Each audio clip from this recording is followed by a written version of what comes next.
This is Think Out Loud on OPB. I'm Dave Miller. The American West has seen record low snowpack this winter. Sadly, this could be a taste of what's to come. Snowpack is expected to decline because of climate change. But a new study offers at least a glimmer of hope. Scientists at the University of Washington found that forest thinning can actually preserve snowpack and protect water supply. Cassie Lumbrazo is now a researcher at the University of Alaska Southeast. She joins us now. Welcome back to Think Out Loud. Hi, thanks so much for having me. I want to start with what's at stake here in the big picture. Why is snowpack so crucial in the West? Yeah, in the American West, some people are aware, but really the American West depends on seasonal snowpack for water resources, for drinking water, for agriculture, and even recreational purposes. And our seasonal snowpack basically stores all of our water that we're going to need through the summer and releases it in a timely manner for us out in the West. So when it doesn't rain between June and, maybe all the way until October, the seasonal snowpack is slowly melting, releasing water into the rivers for wildlife and protecting a lot of the landscape for us. So it's a pretty unique resource. A kind of aquatic battery when there's not precipitation. So what are the projections for what's going to happen with snowpack in parts of the West, including in eastern Oregon, in the coming years? Yeah, this study was focused on in the Eastern Cascades of Washington, but it's very similar in the eastern part of Oregon as well, in the eastern side of the West. In the coming years, it is projected that the seasonal snowpack will start to decrease in the amount. It's not just the amount, though. It's also that it could decrease in the amount of days that snow is on the ground in total. So we could have the snowpack actually melting out sooner, and this could mean that later, when we need water during the fire season in September, October, then maybe that water that should have melted out later is not there. What led you to study the connection between forestry practices, how much and where, chopping down trees happens, and snowpack? Yeah, this is really interesting. I know there are so many groups that are interested in managing the forest for a lot of different reasons. And one of the main reasons for managing the forest is for wildfires. There's groups that are managing it to reduce the amount of fuels in the forest. And then, people manage for wildlife as well. They want to make sure there's habitat for wildlife. And we also manage forests we want to manage them for water resources to protect the snowpack and make sure that we can keep snow on the ground as long as possible. So this conversation with the forest management with wildfires is that these forests are already being managed for wildfires. There's a lot of resources allocated to do some forest management practices to reduce the risk of wildfires. And what we wanted to do was see if these forest management practices that are already happening, see how they impact the snowpack on the ground and see if it's a positive or negative impact, basically looking at this directional shift for the climate.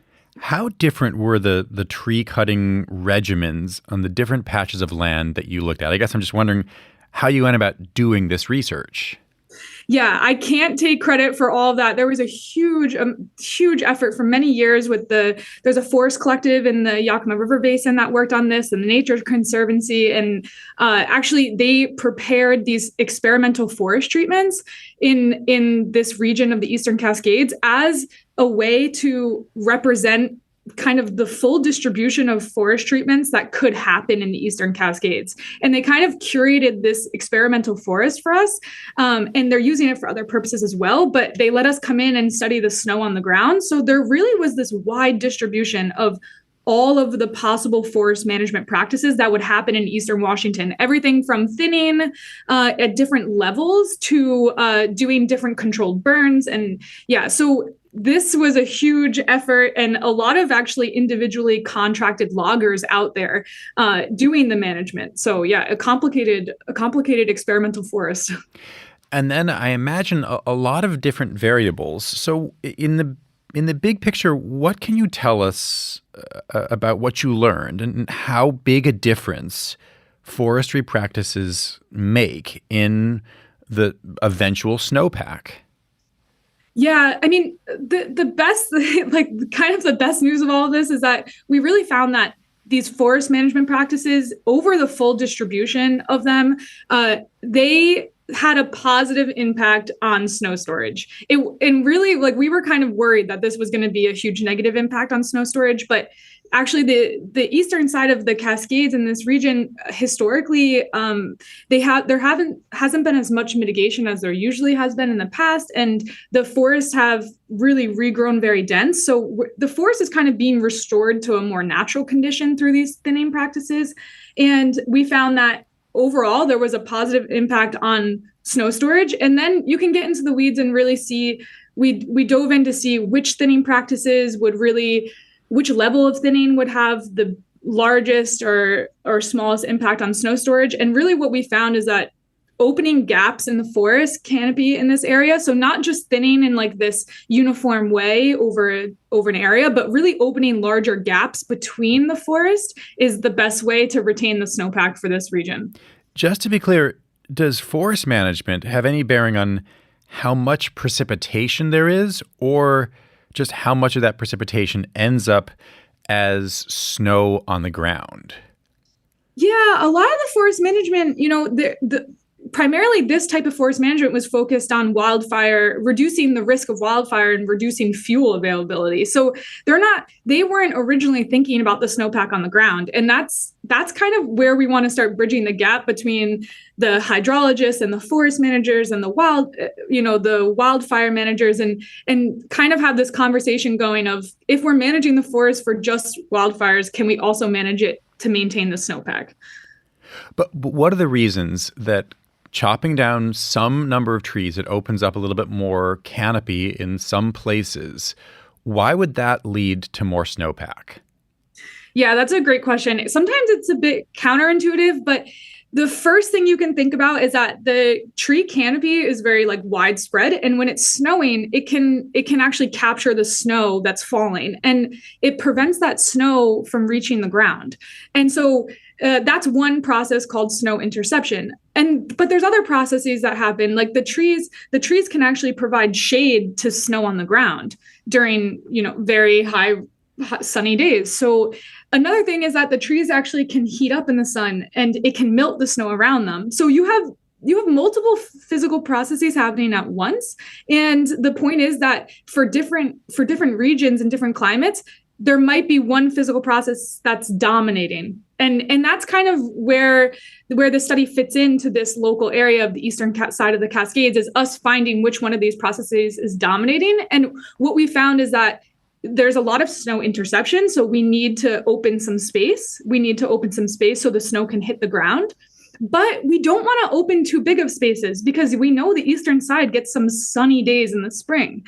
And we need the trees to actually shade those gaps where the snow fell. And so we need to make sure that the gaps don't get too big, that the trees don't shade them anymore. So it's the kind of Goldilocks of tree management. Enough of a gap in the canopy that snow can fall, but not so much that too much sun hits it, making it melt too quickly. Yeah, exactly. That's it. But what's the problem of having snow fall on top of the canopy? I mean, might that just melt like snowpack on the ground and then lead to, I don't know, kind of an aerial snowpack? I mean, and what's the problem with that? Yeah, it's a great question. There's a lot of things happening when the snow hits the canopy. The one option is that, if you're ever walking the forest and you just feel like all of the snow melting and dripping on you, so from the canopy. So really this can happen, is that the water can drip onto the ground below and actually be absorbed by the snowpack. And that water is still gained by the snowpack below. But another option is that it can go through a process of sublimation, where the solid water and the snow on the canopy actually goes directly back to the atmosphere. And that means that water is lost to the watershed, going back to the atmosphere. And so really that's one large possibility, especially in very dry areas like the eastern side of the Cascades. One of the things that I've taken from what you're talking about is just how complicated this is. It can vary by topography, by whether it's a west or east, or sorry, a south facing slope versus a northern one. Given just the complexities of this, do you think that you and other teams will be able to give really concrete advice to forestry managers that they can use wherever they are? Yeah, this is a great point. And it's a really important part of the conversation. I think that comes next is that there are a lot of these physical processes that are very regional specific. And the best we can do is say that we have this information at this elevation in this climate.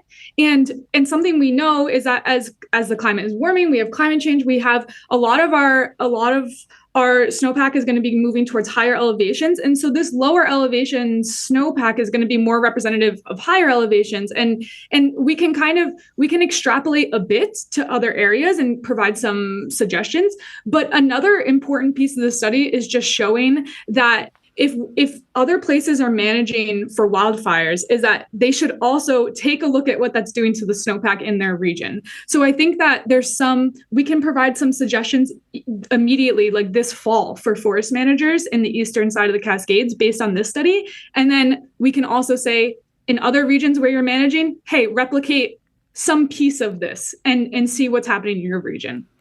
The research that eventually was crunched and turned into this study, it was done a number of years ago at this point, only released now at a time of record low snowpack. I'm just curious what that timing has meant to you.